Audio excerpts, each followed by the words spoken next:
Welcome to the Unfettered Wealth Podcast with Eric Tashlein from Connecticut Capital. In this podcast, we help business owners and successful professionals plan for better wealth outcomes.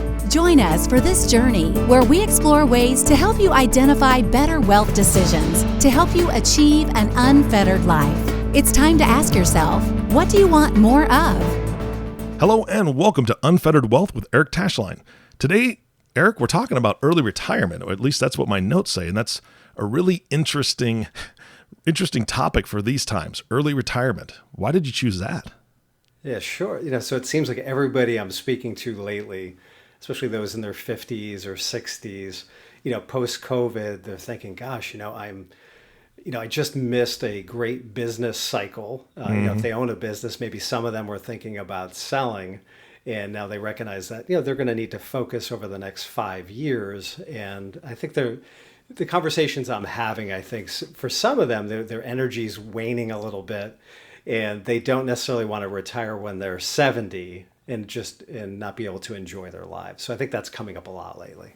Yeah. And that brings up a lot of questions because, again, if they were thinking about selling soon, now they have to maybe regroup a little bit. So maybe early retirement isn't on the table yet, or maybe it's, this rebuilding stage that I'm going to have to do, I don't think I have the energy for. Maybe I do want to go ahead and get out early. But I don't know, are a lot of people set up well to do that? Well, it's a tale of two cities, right? So, retiring early, I think, can happen if you have millions set aside, you're independently wealthy. Mm-hmm. Yeah. And I think for others, that may not be the reality. But I think in some cases, I'm seeing people that have kind of redefined their definition of retirement. Mm-hmm. And, in some cases, it may be that they're in their 50s and they're in corporate and they're sitting there, they're daydreaming in their cubicle and they're thinking about some things they can do maybe as a side hustle or if they retired early, maybe they could set up a small business or consult in their profession. Yeah. Ways so that they can kind of redefine their lives a little bit. And, this year for our website, we have a new website launching. We're talking about having unfettered wealth. Mm-hmm. And that really just comes down to having some personal freedom and not feeling like you're tethered to an office that maybe at this point in your life you're not enjoying quite as much. Yeah. I love the term side hustle because I just think of a 60-year-old doing a side hustle. I don't know. Right? Yeah. I don't know. It just conjures up pictures of my grandparents kind of doing a side shuffle dance kind of thing, doing that side hustle. Anyway, no, that's great. I mean, and again, when they're able to start something like that up, I guess is what I'm trying to say, is that gives them such flexibility and freedom, right? If they're doing consulting or they've got, a side hustle, as you said, that's not going to take 60 hours a week like their business that they used to have did, they can take more time to do the things that quote unquote retired people do. They can play a little bit more golf. They can go fishing. They can spend more time with family. They can spend more time with the grandkids. They can travel more because a lot of these things that you're bringing up, a lot of them can be done virtually. And in today's day and age, a lot of that is needing to be done virtually. So that seems like a really good option at this point. Yeah, definitely. So some of the folks that we've worked with over the years, I see them consulting, and they're still able to save. I mean, some of them will set up a solo 401k as an example, and in some cases they're working as hard as they were, when they were in corporate, as an example. But in other cases, they're like, "Hey, this is great. I mean, I never knew how awesome it was to ski during the week or to play golf during the week when nobody was on the course." Right? Yeah. I think it can be a win-win. I've seen one situation too, and I was speaking to an individual. They really just wanted to hit all the states. They wanted to travel a lot. And they had come up with a business idea where it was kind of a manufactured product. And in lieu of sending it out for delivery, because it was an expensive product, they decided they were just going to get in their RV and deliver some of these things as part of their journey across the United States. Which I thought was a win-win, right? That's fantastic. Yeah, absolutely. I mean, that's kind of my wife and I's kind of retirement dream anyway, is to travel in an RV just to see a lot of the country that we haven't seen. But man, that's a great way to incorporate that in there. No, absolutely. And, being able to write off, I think what business owners miss someday when they do retire is, being able to write off some of their stuff, their Brilliant. cars and gas and so forth. So it kind of makes sense. It fits for entrepreneurial folks as well. Yeah, absolutely. So how should somebody prepare for this if they're thinking about it? If they're thinking, man, that sounds really tempting. I'd love to do that. How do you even prepare for something like that? Well, I would say, like, for some folks, maybe they've done a financial plan, right? And they've said, well, I want to retire at 59 and a half when I can get into my IRAs penalty free, as an example. In other cases, maybe they just have a vague idea that, they recognize that they want to slow down.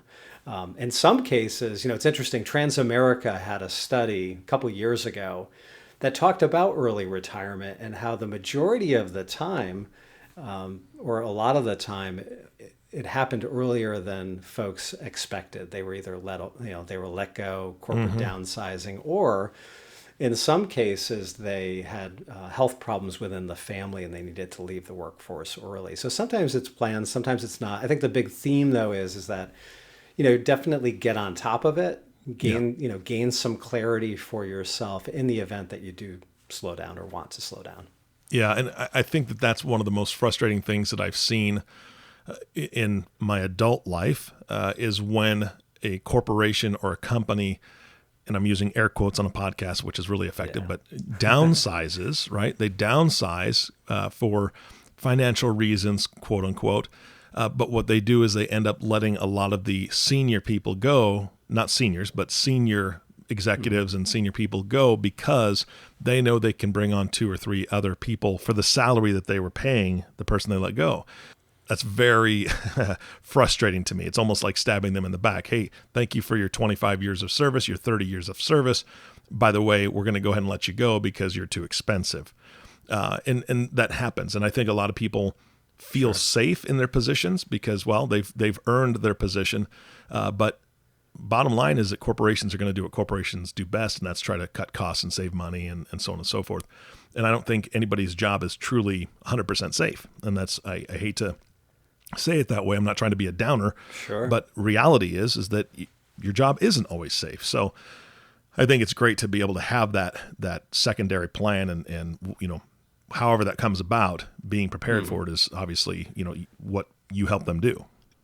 It's interesting, like some of the conversations I'll have with entrepreneurs, and I agree with them in this day and age, is that in many ways, as long as you can get over the hurdle of starting and operating eventually a successful business, I feel like there's more safety in being an entrepreneur at times than there is in corporate. And you saw that, like today's, I got a financial email or note today that IBM is laying off. I know AT&T's laid off, and obviously Airbnb and those types of companies have had to lay off as well. So I think the timing is good just to get on top of things. So, and also think about the location that you may be in retirement, because if it's down south, obviously you're not going to have a heating bill, and likely, if you're living in Connecticut, the house taxes are going to be less, as an example. So from an expense standpoint. Yeah, I mean, I think every state has the positives and negatives, for what you're going to be spending, whether it's taxes or heating or cooling bills or whatever.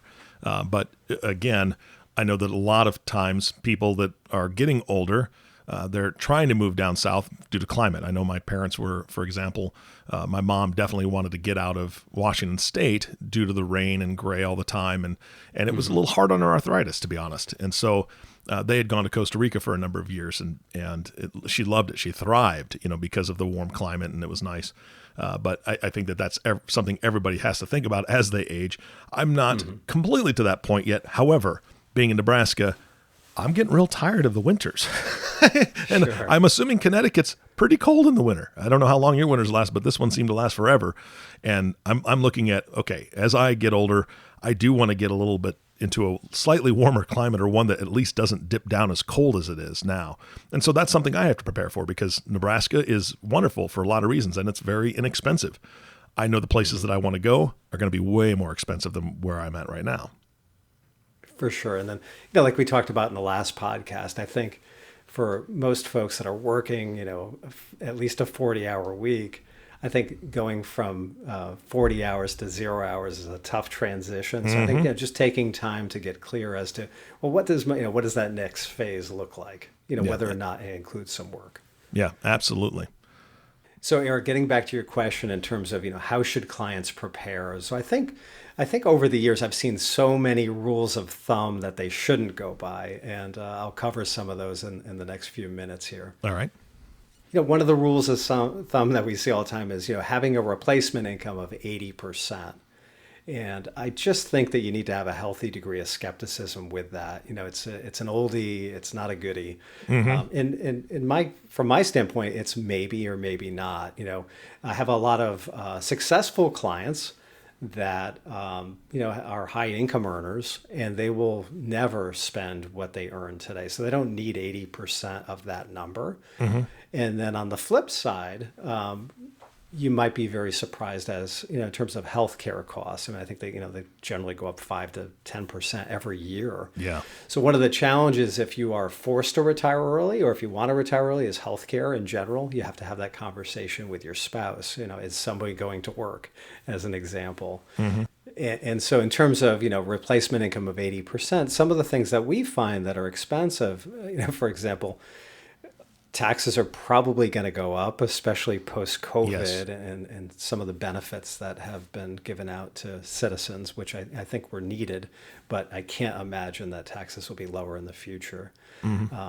Certainly, I remember the Jimmy Carter era, with my family and so forth. I remember inflation and costs being very high, and that can happen in periods, and that's a silent killer, and it's part of your planning.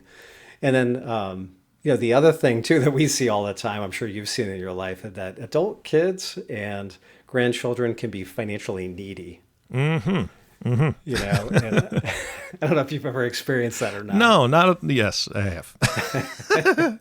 Yeah, and what's funny is that I have 2 grandkids now, and nice. I don't think that they're necessarily financially needy at 3 and 5, but for some reason my wife spends a lot more money on them than I thought she was going to, which is just weird. No, Awesome. I should have expected it.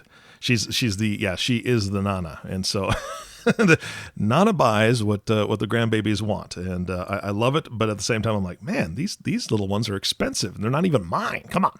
Oh my gosh, I think there's the American Girl dolls that both my daughters had. I mean, they're $200 or $300 a piece. It's crazy.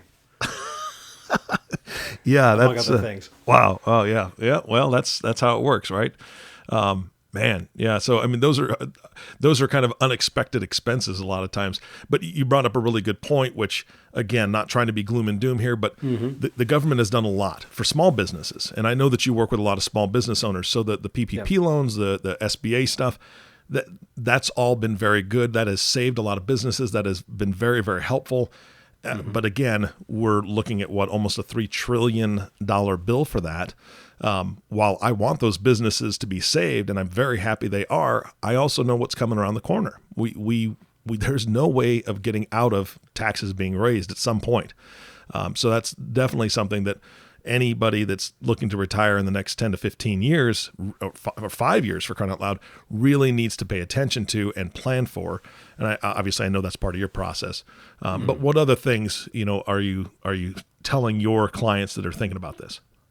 Yeah, so part of the early retirement process is, Social Security as an example along that line of, whether or not, will it continue to be able to pay out inflation adjustments and the full amount that's been projected each year when you get a statement. So I just don't think that's likely in the future, and we plan for that. And then the other issue too is planning for a long-term care stay. So a lot of the basic financial projections you'll get online, you might try to do yourself. You're usually not incorporating, if it's a married couple, what if one of those 2 individuals end up a couple years in a nursing home? And in Connecticut, gosh, the costs are about $175,000 a year now. It's insane. Oh, geez. Wow.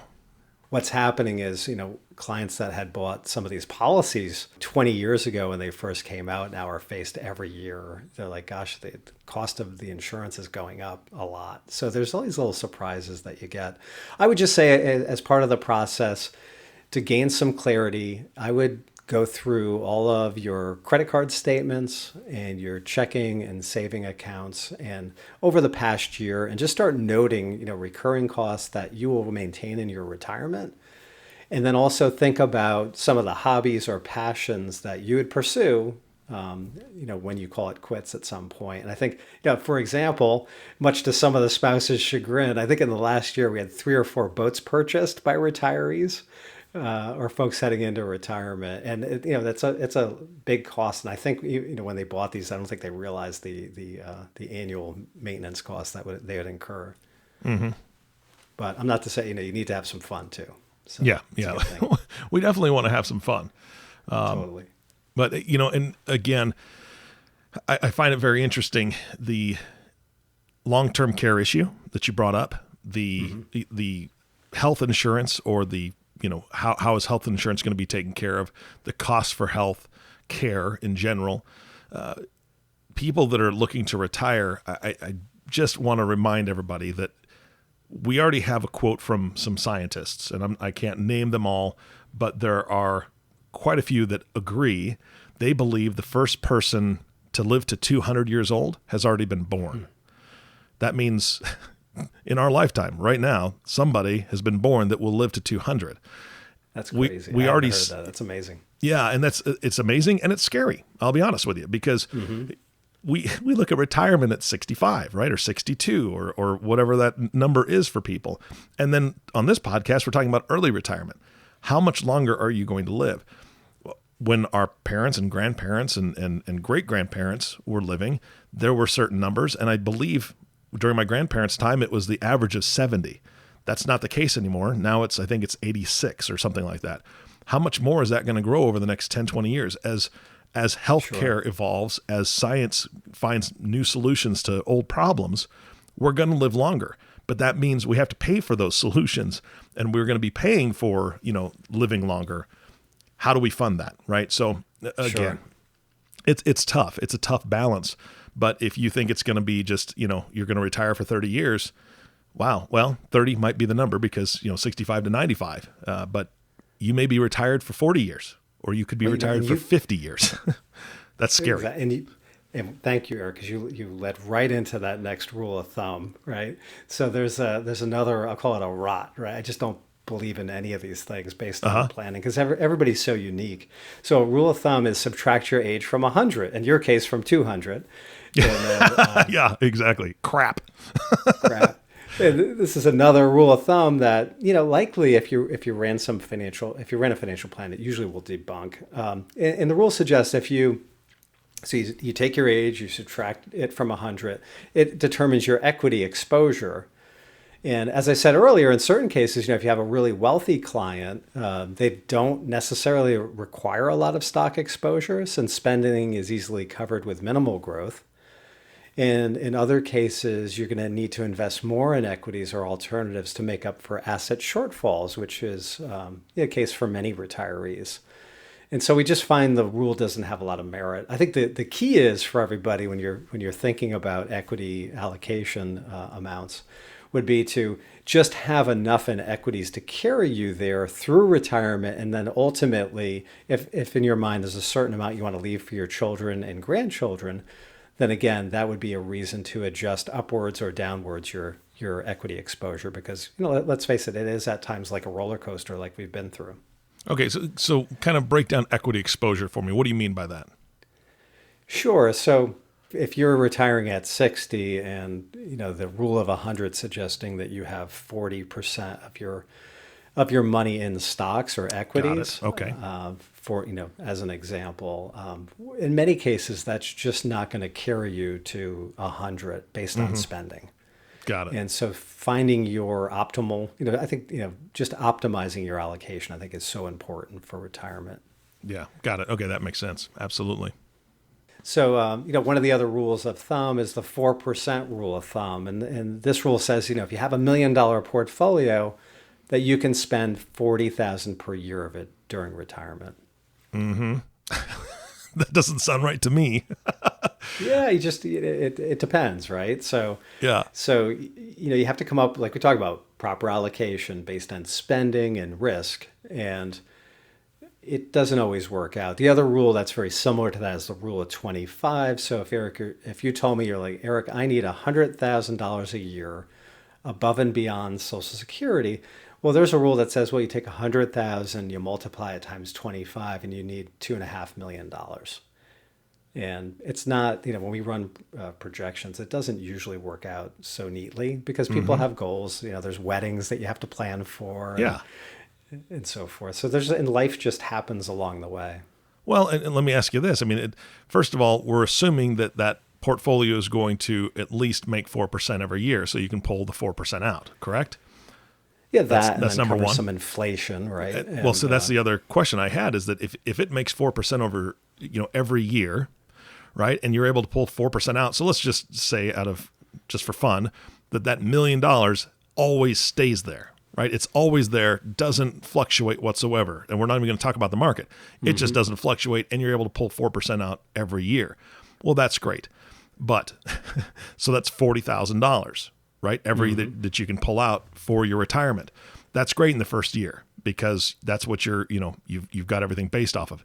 10 years later, that $40,000 doesn't buy nearly what it did a decade ago.